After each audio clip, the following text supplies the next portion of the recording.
Every week, Indian news channels find something new to outrage about. This week, it's a terrible joke made by Ranveer Allahabadia, who is better known as BeerBiceps.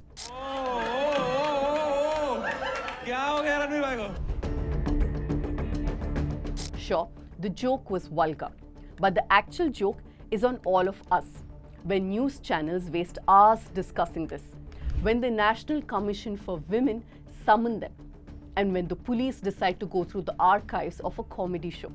Instead, here's something real that the channels, NCW and the police can focus on and demand for cases to be filed.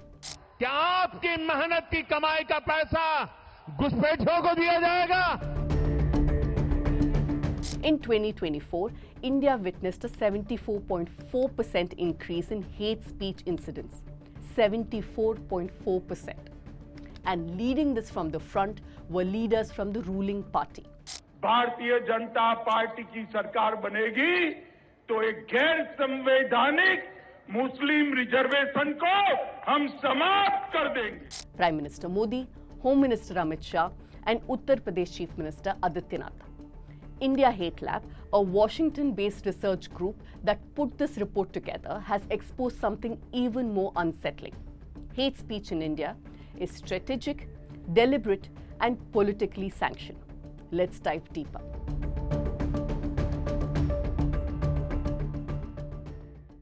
The News Minute is turning 11 and we are kicking off a birthday week. We've all complained about the terrible state of news, right?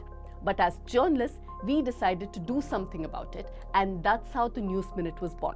We did journalism that truly spoke for the people, ensuring that the unheard voices finally got the attention they deserved. We never shied away from holding those in power accountable, whether they're politicians, bureaucrats, or even corporate giants. Now, it's your turn. So stop complaining and take action. Journalism needs people who don't just complain but actually support it. So make sure you pick up a News Laundry and News Minute subscription right away. You can pause this video and click on the QR code on your screen. Or you can even click on the link in the description below, where you can buy our annual plan, and as part of our special birthday offer, you get to gift one subscription to someone who really cares about real news. But that's not all. Better journalism doesn't happen by accident. It happens when people like you invest in it. So you can also contribute to our reporting fund. The link, of course, is in the description below. And as I promised you last week, I will be reading out emails from subscribers and viewers at the end of the show. Now back to the issue at hand. Let's talk numbers for a moment. According to the IHL report called Social Media and Hate Speech in India, there were 1,165 verified hate speech events in 2024 alone. In 2023, this number was 668, which means that the number of hate speech has doubled in just 1 year. May 2024 saw the biggest spike in such speeches. And I'm sure you remember what happened in May, right? The Lok Sabha elections. So it's no coincidence that hate speech saw the biggest spike then. There were 269 incidents in just 1 month. So think about it. Elections means more hate speech from our politicians, especially from those from the ruling party. Now, who's behind all this and why is it happening? Stick with me, we'll break it all down in just a bit. Let's first look at where these incidents happened, and it immediately paints a pretty clear picture. Uttar Pradesh topped the list with 242 hate speech events, followed closely by Maharashtra with 210. Now, what's interesting? These states are strongholds of the Bharatiya Janata Party, and Maharashtra also saw assembly elections in 2024. The report said that 79.9% of all the recorded hate speech events, that's 931 incidents, happened in states or union territories that are ruled by the BJP. In fact, senior BJP leaders like Prime Minister Narendra Modi, Home Minister Amit Shah, and Uttar Pradesh Chief Minister Adityanath were some of the most prominent figures pushing the rhetoric of hate. For example, Modi during a rally in Rajasthan referred to Muslims as infiltrators and those with more children. और पहले जब उनकी सरकार थी उन्होंने कहा था कि देश की संपत्ति पर पहला अधिकार मुसलमानों का है. इसका मतलब ये संपत्ति इकट्ठी करके किसको बांटेंगे? जिनके ज्यादा बच्चे हैं उनको बांटेंगे। Of course, he went on to deny this in an interview, but the video is there for all to see. क्या आपकी मेहनत की कमाई का पैसा घुसपैठियों को दिया जाएगा? आपको मंजूर है ये? The report shows that following this speech, hate speech incidents skyrocketed. Over 300 such incidents took place in the next 43 days alone, and that's an average of 7 per day. Meanwhile, Chief Minister Adityanath, who is known for his hardline Hindutva stance, delivered 89 hate speeches in 2024. He left behind Prime Minister Modi and Amit Shah even.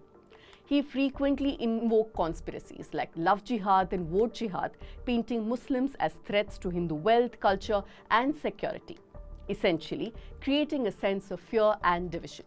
ये love जिहाद और land जिहाद के माध्यम से बांग्लादेशी घुसपैठियों को और रोहिंग्या मुसलमानों को यहाँ घुसा करके यहाँ के अस्तित्व के साथ खिलवाड़ करना चाहता है।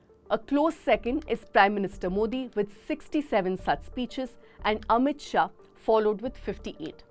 During one of his election speeches, Amit Shah actually claimed that when Samajwadi Party was in charge of Uttar Pradesh, the power supply was uninterrupted during Ramzan but not on Janmashtami. Meanwhile, Modi, after his infiltrator comment received backlash, later went on to clarify that his comments were not aimed at Muslims but towards all poor families. He also claimed that he would be unworthy of public life the day he brought up the Hindu-Muslim rhetoric. And get this, even just a few days after Modi claimed in 2024 that he would never use the term Hindu-Muslim, he turned around and in another speech accused the opposition, the India bloc led by Congress, of trying to take away reservation benefits from OBC communities to give them to Muslim. Of course, this was not true.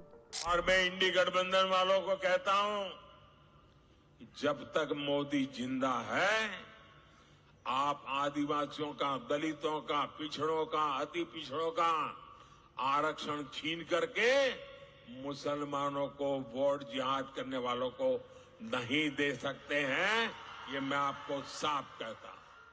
A few months later, in August, Human Rights Watch dropped a report stating that Modi made Islamophobic remarks in 110 speeches while he was out campaigning for the elections. So clearly, more elections means more hate speeches. Now let's also talk about the role played by social media here. Today, most of us get our news and updates from platforms like Facebook, YouTube, Instagram and Twitter, or X as it's now called. The IHL report found out that of all the hate speech made, a whopping 995 of them were videos that were either uploaded or live streamed on these platforms. Despite these platforms having community guidelines against hate speech, they didn't do nearly enough to stop it. And get this, during the Lok Sabha elections, the BJP used its own social media channels to live stream hate speech. Over 266 anti-minority speeches were broadcast live across YouTube, Facebook and X. So they were essentially broadcasting their hate speech directly to millions of people online. And meanwhile, just ahead of the polls in Jan 2024, a project called Hindutva Watch, which is an independent group that documents hate crimes and speeches against religious minorities, had its social media handle on X withheld, and its website was made inaccessible across India. All this points to how, when it comes to hate speech, social media platforms have really dropped the ball.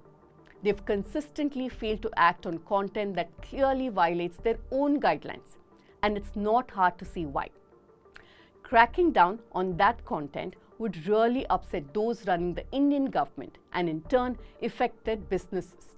Basically, letting Islamophobic and anti-Christian Hindutva content spread on these platforms seems like their way of staying on the good side of the Modi government.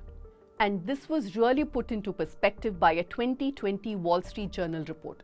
Now, this report revealed how Ankhi Das, who was Facebook's top public policy executive in India, told her team that punishing BJP politicians for violations could harm Facebook's business in India.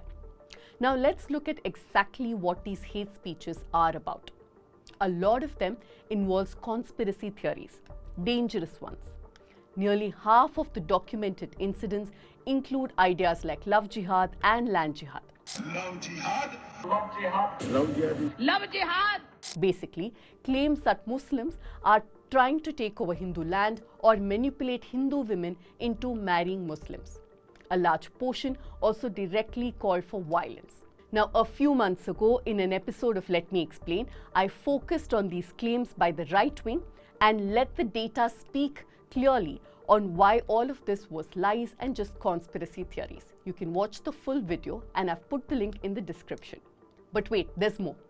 There were 259 speeches advocating for armed mobilization and 274 speeches specifically targeting religious sites, mainly mosques. And that's not the worst part.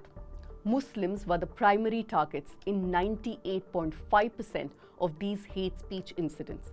Of course, Christians weren't left out either. The report cites 115 incidents targeting Christians.